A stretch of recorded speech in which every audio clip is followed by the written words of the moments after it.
Rich Dad, Poor Dad. Chapter 5. The rich invent money. Often in the real world, it's not the smart who get ahead, but the bold. Last night, I took a break from writing and watched a TV program on the history of a young man named Alexander Graham Bell. Bell had just patented his telephone and was having growing pains because the demand for his new invention was so strong. Needing a bigger company, he then went to the giant at that time, Western Union, and asked them if they would buy his patent in his tiny company. He wanted $100,000 for the whole package. The president of Western Union scoffed at him and turned him down, saying the price was ridiculous. The rest is history. A multi-billion-dollar industry emerged, and AT&T was born. The evening news came on right after the story of Alexander Graham Bell. On the news was a story of another downsizing at a local company. The workers were angry and complained that the company ownership was unfair. A terminated manager of about 45 years had his wife and 2 babies at the plant and begged the guards to let him talk to the owners to ask if they would reconsider his termination. He had just bought a house and was afraid of losing it. The camera focused on his pleading for all the world to see. It held my attention. I have been teaching professionally since 1984. It has been a great experience and a rewarding one. It is also a disturbing profession, for I have taught thousands of individuals, and I see one thing in common in all of us, myself included. We all have tremendous potential, and we all are blessed with gifts. Yet the one thing that holds all of us back is some degree of self-doubt. It is not so much the lack of technical information that holds us back, but more the lack of self-confidence. Some are more affected than others. Once we leave school, most of us know that it is not so much a matter of college degrees or good grades that count. In the real world outside of academics, something more than just grades is required. I have heard it called many things: guts, chutzpah, balls, audacity, bravado, cunning, daring, tenacity, and brilliance. This factor, whatever it is labeled, ultimately decides one's future much more than school grades do. Inside each of us is one of these brave, brilliant, and daring characters. There is also the flip side of that character, people who could get down on their knees and beg if necessary. After a year in Vietnam as a Marine Corps pilot, I got to know both of those characters inside of me intimately. One is not better than the other. Yet as a teacher, I recognized that it was excessive fear and self-doubt that were the greatest detractors of personal genius. It broke my heart to see students know the answers, yet lack the courage to act on the answer. Often in the real world, it's not the smart who get ahead, but the bold. In my personal experience, your financial genius requires both technical knowledge as well as courage. If fear is too strong, the genius is suppressed. In my classes, I strongly urge students to learn to take risks, to be bold, and to let their genius convert that fear into power and brilliance. It works for some and just terrifies others. I have come to realize that most people, when it comes to the subject of money, would rather play it safe. I have had to field questions such as, why take risks? Why should I bother developing my financial IQ? Why should I become financially literate? And I answered, just to have more options. There are huge changes up ahead. In the coming years, there will be more people just like the young inventor Alexander Graham Bell. There will be 100 people like Bill Gates and hugely successful companies like Microsoft created every year, all over the world. And there also will be many more bankruptcies, layoffs, and downsizing. So why bother developing your financial IQ? No one can answer that but you. Yet I can tell you why I do it. I do it because it is the most exciting time to be alive. I'd rather be welcoming change than dreading change. I'd rather be excited about making millions than worrying about not getting a raise. This period we are in now is a most exciting time, unprecedented in our world's history. Generations from now, people will look back at this period and remark on what an exciting era it must have been. It was the death of the old and the birth of the new. It was full of turmoil and it was exciting. So why bother developing your financial IQ? Because if you do, you will prosper greatly. And if you don't, this period will be a frightening one.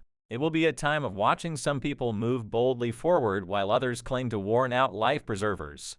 The land was wealth 300 years ago. So the person who owned the land owned the wealth.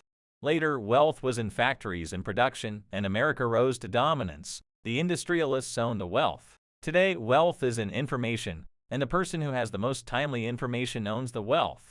The problem is that information flies around the world at the speed of light. The new wealth cannot be contained by boundaries and borders as land and factories were. The changes will be faster and more dramatic. There will be a dramatic increase in the number of new multimillionaires. There also will be those who are left behind. I find so many people struggling today, often working harder simply because they cling to old ideas. They want things to be the way they were, and they resist change. I know people who are losing their jobs or their houses, and they blame technology on the economy or their boss. Sadly, they fail to realize that they might be the problem. Old ideas are their biggest liability. It is a liability simply because they fail to realize that while that idea or way of doing something was an asset yesterday, yesterday is gone. One afternoon, I was teaching how to invest using a board game I had invented, Cash Flow Registered, as a teaching tool. A friend had brought someone along to attend the class. This friend of a friend was recently divorced, had been badly burned in the divorce settlement, and was now searching for some answers. Her friend thought the class might help. The game was designed to help people learn how money works. In playing the game, they learn about the interaction of the income statement with the balance sheet. They learn how cash flows between the two and how the road to wealth is through striving to increase your monthly cash flow from the asset column to the point that it exceeds your monthly expenses. Once you accomplish this, you can get out of the rat race and out onto the fast track. As I have said, some people hate the game, some love it, and others miss the point. This woman missed a valuable opportunity to learn something. In the opening round, she drew a doodad card with a boat on it. At first, she was happy. "Oh, I've got a boat." Then, as her friend tried to explain how the numbers worked on her income statement and balance sheet, she got frustrated because she had never liked math. The rest of her table waited while her friend continued explaining the relationship between the income statement, balance sheet, and monthly cash flow. Suddenly, when she realized how the numbers worked, it dawned on her that her boat was eating her alive. Later on in the game, she was also downsized and had a child. It was a horrible game for her. After the class, her friend came by and told me that she was upset. She had come to the class to learn about investing and did not like the idea that it took so long to play a silly game. Her friend attempted to tell her to look within herself to see if the game reflected her in any way. With that suggestion, the woman demanded her money back. She said that the very idea that a game could be a reflection of her was ridiculous. Her money was promptly refunded and she left. Since 1984, I have made millions simply by doing what the school system does not do. In school, most teachers lecture. I hated lectures as a student. I was soon bored and my mind would drift. In 1984, I began teaching via games and simulations, and I still rely on these tools today. I always encourage adult students to look at games as reflecting to them what they know and what they need to learn. Most importantly, games reflect behavior. They are instant feedback systems. Instead of the teacher lecturing you, the game is giving you a personalized lecture, one that is custom-made just for you. The friend of the woman who left later called to give me an update. She said her friend was fine and had calmed down. In her cooling-off period, she could see some slight relationship between the game and her life. Although she and her husband did not own a boat, they did own everything else imaginable. She was angry after their divorce, both because he had run off with a younger woman and because, after 20 years of marriage, they had accumulated little in the way of assets. There was virtually nothing for them to split. Their 20 years of married life had been incredibly fun, but all they had accumulated was a ton of doodads. She realized that her anger at doing the numbers, the income statement, and balance sheet came from her embarrassment about not understanding them. She had believed that finances were the man's job. She maintained the house and did the entertaining, and he handled the finances. She was now quite certain that in the last 5 years of their marriage, he had hidden money from her. She was angry at herself for not being more aware of where the money was going, as well as for not knowing about the other woman. Just like a board game, the world is always providing us with constant feedback. We could learn a lot if we tuned in more. One day not long ago, I complained to my wife that the cleaners must have shrunk my pants. My wife gently smiled and poked me in the stomach to inform me that the pants had not shrunk. Something else had expanded me. The cash flow game was designed to give every player personal feedback. Its purpose is to give you options. If you draw the boat card and it puts you into debt, the question is, now what can you do? How many different financial options can you come up with? That is the purpose of the game, to teach players to think and create new and various financial options. Thousands of people throughout the world have played this game. The players who get out of the rat race the quickest are the people who understand numbers and have creative financial minds. They recognize different financial options. Rich people are often creative and take calculated risks. People who take the longest are people who are not familiar with numbers and often do not understand the power of investing. Some people playing cash flow gain lots of money in the game, but they don't know what to do with it. Even though they have money, everyone else seems to be getting ahead of them. And that is true in real life. There are a lot of people who have a lot of money and do not get ahead financially. Limiting your options is the same as hanging on to old ideas. I have a friend from high school who now works at 3 jobs. Years ago, he was the richest of all my classmates. When the local sugar plantation closed, the company he worked for went down with the plantation. In his mind, he had but one option, and that was the old option: work hard. The problem was that he couldn't find an equivalent job that recognized his seniority from the old company. As a result, he is overqualified for the jobs he currently has, so his salary is lower. He now works 3 jobs to earn enough to survive. I have watched people playing catch flow complain that the right opportunity cards are not coming their way. So they sit there.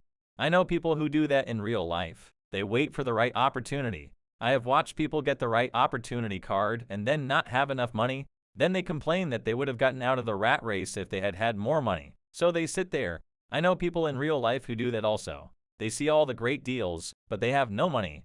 I have seen people pull a great opportunity card, read it out loud, and have no idea that it is a great opportunity.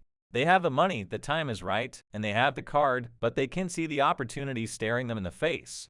They fail to see how it fits into their financial plan for escaping the rat race.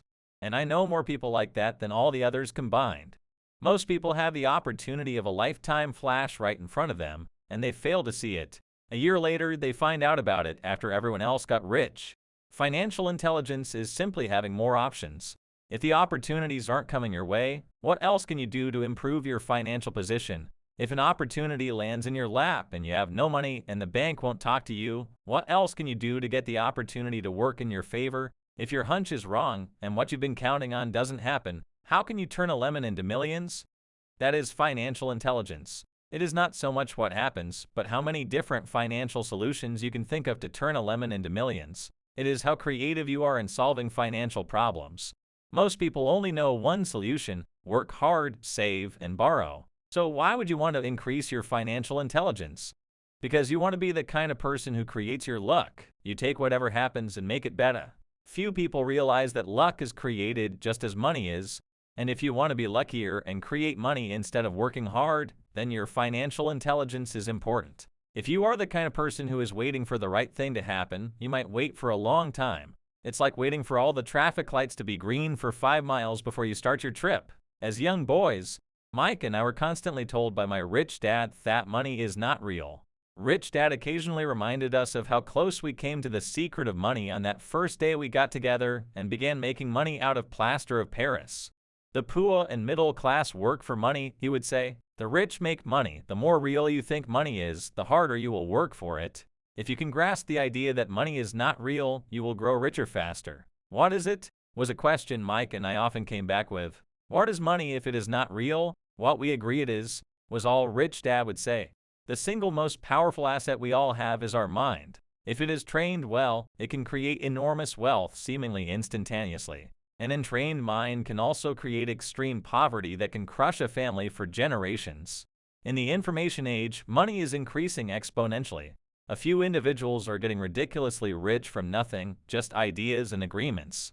If you ask many people who trade stocks or other investments for a living, they see it done all the time. Often millions can be made instantaneously from nothing. And by nothing, I mean no money was exchanged. It is done by agreement, a hand signal in a trading pit, a blip on a trader's screen in Lisbon from a trader's screen in Toronto and back to Lisbon, a call to my broker to buy, and a moment later to sell. Money did not change hands. Agreements did. So why develop your financial genius? Only you can answer that. I can tell you why I have been developing this area of my intelligence. I do it because I want to make money fast. Not because I need to, but because I want to. It is a fascinating learning process. I developed my financial IQ because I want to participate in the fastest game and biggest game in the world. In my small way, I would like to be part of this unprecedented evolution of humanity, the era where humans work purely with their minds and not with their bodies. Besides, it is where the action is. It is what is happening. It's hip, it's scary, and it's fun. That is why I invest in my financial intelligence, developing the most powerful asset I have. I want to be with people moving boldly forward. I do not want to be with those left behind. I will give you a simple example of creating money. In the early 1990s, the economy of Phoenix, Arizona was horrible. I was watching a TV show when a financial planner came on and began forecasting doom and gloom. His advice was to save money. Put $100 away every month, he said. In 40 years, you will be a multi-millionaire. Well, putting money away every month is a sound idea. It is one option, the option most people subscribe to. The problem is this: it blinds the person to what is going on. It causes them to miss major opportunities for much more significant growth of their money. The world is passing them by. As I said, the economy was terrible at that time. For investors, this is the perfect market condition. A chunk of my money was in the stock market and apartment houses. I was short of cash. Because people were giving properties away, I was buying. I was not saving money, I was investing. Kim and I had more than $1 million in cash working in a market that was rising fast. It was the best opportunity to invest. The economy was terrible. I just could not pass up these small deals. Houses that were once $100,000 were now $75,000. But instead of shopping with local real estate agents, I began shopping at the bankruptcy attorney's office or the courthouse steps. In these shopping places, a $75,000 house could sometimes be bought for $20,000 or less. For $2,000, which was loaned to me from a friend for 90 days for $200, I gave an attorney a cashier's check as a down payment. While the acquisition was being processed, I ran an advertising for a $75,000 house for only $60,000 and no money down. The phone rang hard and heavy. Prospective buyers were screened, and once the property was legally mine, all the prospective buyers were allowed to look at the house. It was a feeding frenzy. The house sold in a few minutes. I asked for a $2,500 processing fee, which they gladly handed over, and the escrow and title company took over from there. I returned the $2,000 to my friend with an additional $1,200. He was happy, the home buyer was happy, the attorney was happy, and I was happy. I had sold a house for $60,000 that cost me $20,000. The $40,000 was created from money in my asset column in the form of a promissory note from the buyer. Total working time of 5 hours. So now that you are on your way to becoming more financially literate and skilled at reading numbers, I will show you why this is an example of money being invented. During this depressed market, Cam and I were able to do 6 of these simple transactions in our spare time. While the bulk of our money was in larger properties in the stock market, we were able to create more than $190,000 in assets, notes at 10% interest, in those 6 buy, create, and sell transactions. That comes to approximately $19,000 a year in income, much of it sheltered through our private corporation. Much of that $19,000 a year goes to pay for our company cars, gas, trips, insurance, dinners with clients, and other things. By the time the government gets a chance to tax that income, it's been spent on legally allowed pre-tax expenses. This was a simple example of how money is invented, created, and protected using financial intelligence. Ask yourself, how long would it take to save $190,000? Would the bank pay you 10% interest on your money? And the promissory note is good for 30 years. I hope they never pay me the $190,000. I have to pay a tax if they pay me the principal, and besides, $19,000 paid over 30 years is a little over $500,000 in income. I have people ask what happens if the person doesn't pay. That does happen, and it's good news. That $60,000 home could be taken back and resold for $70,000, and another $2,500 collected as a loan processing fee. It would still be a zero-down transaction in the mind of the new buyer, and the process would go on. The first time I sold the house, I paid back the $2,000, so technically I have no money in the transaction. My return on investment is infinite. It's an example of no money making a lot of money. In the second transaction, when resold, I would have put $2,000 in my pocket and re-extended the loan to 30 years. What would my ROI be if I got paid money to make money? I do not know, but it sure beats saving $100 a month, which starts at $150 because it's after tax income for 40 years earning low interest. And again, you're taxed on the interest. That is not too intelligent. It may be safe, but it's not smart. A few years later, as the Phoenix real estate market strengthened, those houses we sold for $60,000 became worth $110,000. Foreclosure opportunities were still available, but became rare. It cost a valuable asset, my time, to go out looking for them.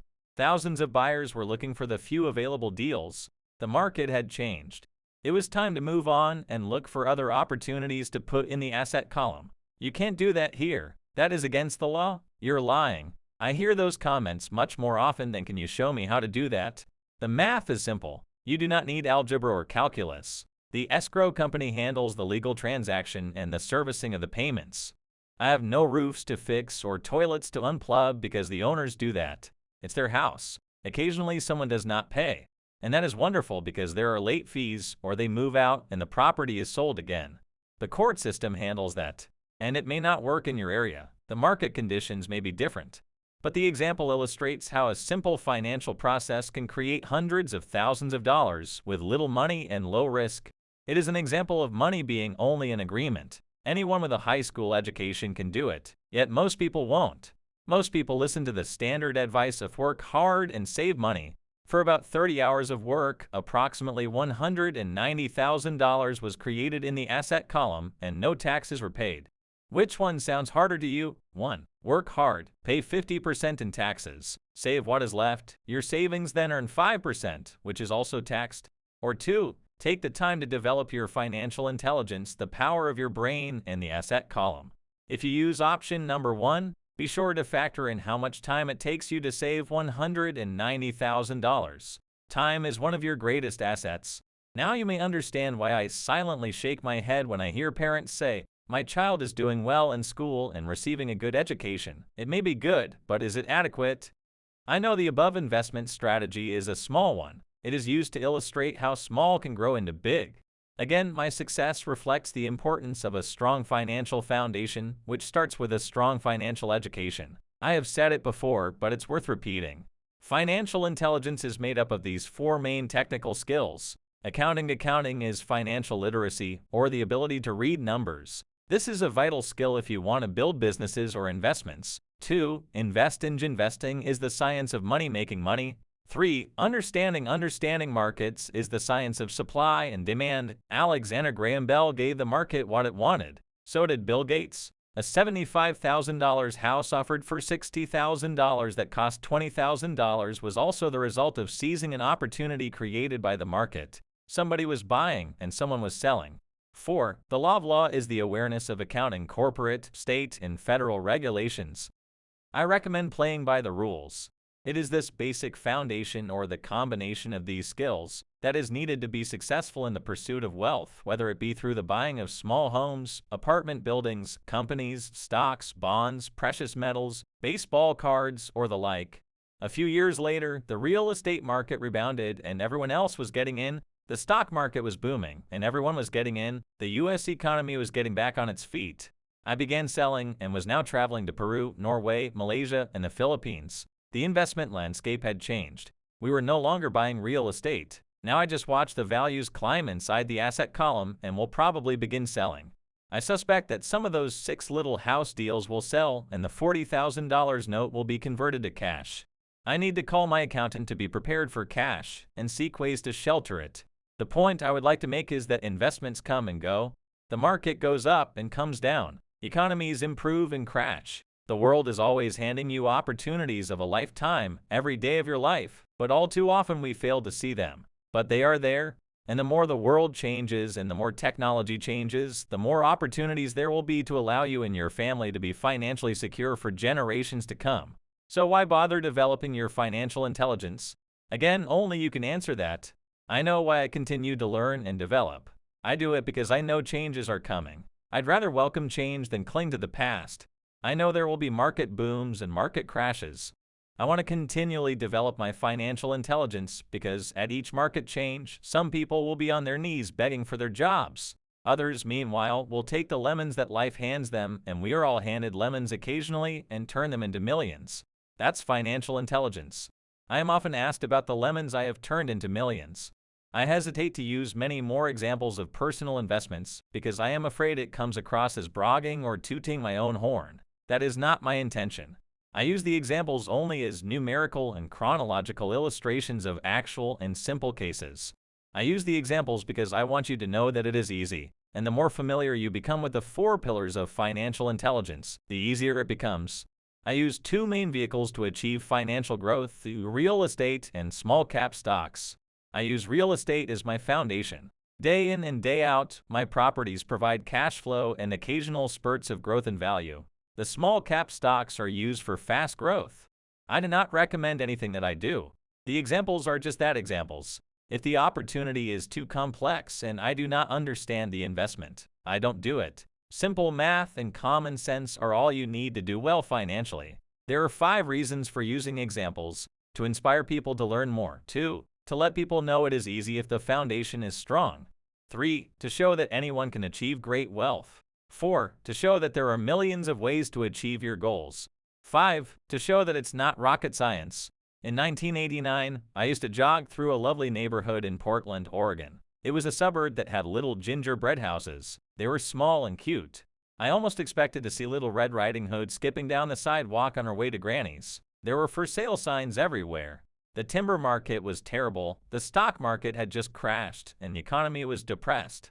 On one street, I noticed a for sale sign that was up longer than most. It looked old. Jogging past it one day, I ran into the owner, who looked troubled. "What are you asking for your house?" I asked. The owner turned and smiled weakly. "Make me an offer," he said. "It's been for sale for over a year. Nobody even comes by anymore to look at it." "I'll look," I said, and I bought the house a half hour later for $20,000 less than his asking price. It was a cute little 2-bedroom home with gingerbread trim on all the windows. It was light blue with gray accents and had been built in 1930. Inside there was a beautiful rock fireplace as well as 2 tiny bedrooms. It was a perfect rental house. I gave the owner $5,000 down for a $45,000 house that was worth $65,000, except that no one wanted to buy it. The owner moved out in a week, happy to be free, and my first tenant moved in, a local college professor. After the mortgage, expenses, and management fees were paid, I put a little less than $40 in my pocket at the end of each month. Hardly exciting. A year later, the depressed Oregon real estate market had begun to pick up. California investors, flush with money from their still booming real estate market, were moving south and buying up Oregon and Washington. I sold that little house for $95,000 to a young couple from California who thought it was a bargain. My capital gains of approximately $40,000 were placed into a 1031 tax-deferred exchange, and I went shopping for a place to put my money. In about a month, I found a 12-unit apartment house right next to the Intel plant in Beaverton, Oregon. The owners lived in Germany, had no idea what the place was worth, and again just wanted to get out of it. I offered $175,000 for a $450,000 building. They agreed to $300,000. I bought it and held it for 2 years. Utilizing the same 1031 exchange process, we sold the building for $495,000 and bought a 30-unit apartment building in Phoenix, Arizona. We had moved to Phoenix by then to get out of the rain and needed to sell anyway. Like the former Oregon market, the real estate market in Phoenix was depressed. The price of the 30-unit apartment building in Phoenix was $875,000, with $225,000 down. The cash flow from the 30 units was a little over $5,000 a month. The Arizona market began moving up, and a few years later, a Colorado investor offered us $1.2 million for the property. The point of this example is how a small amount can grow into a large amount. Again, it is a matter of understanding financial statements, investment strategies, a sense of the market, and the lose. If people are not versed in these subjects, then obviously they must follow standard dogma, which is to play it safe, diversify, and only invest in secure investments. The problem with secure investments is that they are often sanitized, that is, made so safe that the gains are less. Most large brokerage houses will not touch speculative transactions to protect themselves and their clients, and that is a wise policy. The really hot deals are not offered to people who are novices. Often the best deals that make the rich even richer are reserved for those who understand the game. It is technically illegal to offer speculative deals to someone who is considered not sophisticated, but of course it happens. The more sophisticated I get, the more opportunities come my way. Another case for developing your financial intelligence over a lifetime is simply that more opportunities are presented to you, and the greater your financial intelligence, the easier it is to tell whether a deal is good. It's your intelligence that can spot a bad deal or make a bad deal good. The more I learn, and there is a lot to learn, the more money I make simply because I gain experience and wisdom as the years go on. I have friends who are playing it safe, working hard in their profession, and failing to gain financial wisdom, which does take time to develop. My overall philosophy is to plant seeds inside my asset column, which is my formula. I start small and plant seeds. Some grow, some don't. Inside our real estate corporation, we have property worth several $1 million. It is our REIT, or Real Estate Investment Trust. The point I'm making is that most of those millions started as little $5,000 to $10,000 investments. All of those down payments were fortunate to catch a fast-rising market and increase tax-free. We traded in and out several times over several years. We also own a stock portfolio surrounded by a corporation that Kim and I call our personal mutual fund. We have friends who deal specifically with investors like us who have extra money each month to invest. We buy high-risk, speculative private companies that are just about to go public on a stock exchange in the United States or Canada. An example of how fast gains can be made is 100,000 shares purchased for 25 cents each before the company goes public. 6 months later, the company is listed, and the 100,000 shares now are worth $2 each. If the company is well managed, the price keeps going up, and the stock may go to $20 or more per share. There are years when our $25,000 has gone to $1 million in less than a year. It is not gambling if you know what you're doing. It is gambling if you're just throwing money into a deal and praying. The idea in anything is to use your technical knowledge, wisdom, and love of the game to cut the odds down to lower the risk. Of course, there is always a risk. It is financial intelligence that improves the odds.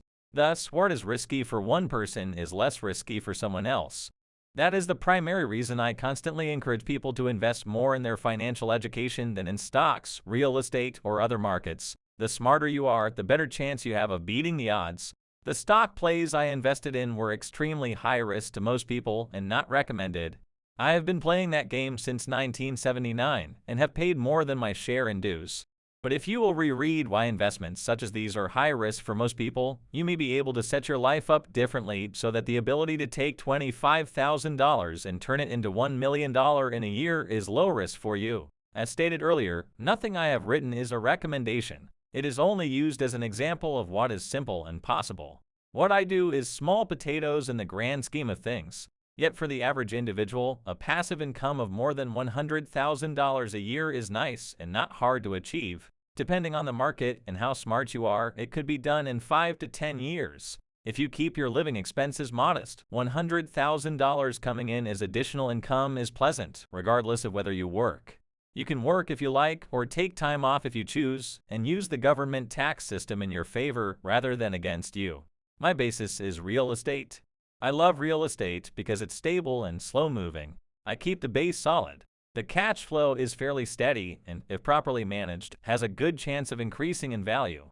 The beauty of a solid base of real estate is that it allows me to take greater risks, as I do with speculative stocks. If I make great profits in the stock market, I pay my capital gains tax on the gain and then reinvest what's left in real estate, again further securing my asset foundation. A last word on real estate. I have traveled all over the world and taught investing. In every city, I hear people say you cannot buy real estate cheaply. That is not my experience. Even in New York or Tokyo or just on the outskirts of the city, prime bargains are overlooked by most people. In Singapore, with its high real estate prices, there are still bargains to be found within a short driving distance. So whenever I hear someone say, "You can't do that here," pointing at me, I remind them that maybe the real statement is, "I don't know how to do that here yet." Great opportunities are not seen with your eyes. They are seen with your mind. Most people never get wealthy simply because they are not trained financially to recognize the opportunities right in front of them. I am often asked, how do I start? In the final chapter of this book, I offer 10 steps that I followed on the road to my financial freedom. But always remember to have fun. When you learn the rules and the vocabulary of investing and begin to build your asset column, I think you'll find that it's as fun a game as you've ever played. Sometimes you win and sometimes you learn, but have fun. Most people never win because they're more afraid of losing. That is why I found school so silly. In school, we learn that mistakes are bad and we are punished for making them. Yet if you look at the way humans are designed to learn, we learn by making mistakes. We learn to walk by falling. If we never fell, we would never walk. The same is true for learning to ride a bike. I still have scars on my knees, but today I can ride a bike without thinking. The same is true for getting rich. Unfortunately, the main reason most people are not rich is because they are terrified of losing. Winners are not afraid of losing, but losers are. Failure is part of the process of success. People who avoid failure also avoid success. I look at money much like my game of tennis. I play hard, make mistakes, correct, make more mistakes, correct, and get better. If I lose the game, I reach across the net, shake my opponent's hand, smile, and say, "See you next Saturday." There are two kinds of investors. The first and most common type is a person who buys packaged investments. They call a retail outlet, such as a real estate company, a stockbroker, or a financial planner, and they buy something. It could be a mutual fund, a REIT, a stock, or a bond. It is a clean and simple way of investing. An analogy would be a shopper who goes to a computer store and buys a computer right off the shelf. 2. The second type is an investor who creates investments. This investor usually assembles a deal in the same way a person who buys components builds a computer. I do not know the first thing about putting components of a computer together, but I do know how to put pieces of opportunities or know people who know how. It is this second type of investor who is the more professional investor. Sometimes it may take years for all the pieces to come together, and sometimes they never do. It's this second type of investor that my rich dad encouraged me to be. It is important to learn how to put the pieces together because that is where the huge wins reside, and sometimes some huge losses if the tide goes against you. If you want to be the second type of investor, you need to develop 3 main skills. 1. Find an opportunity that everyone else missed. You see with your mind what others miss with their eyes. For example, a friend bought this run-down old house. It was spooky to look at.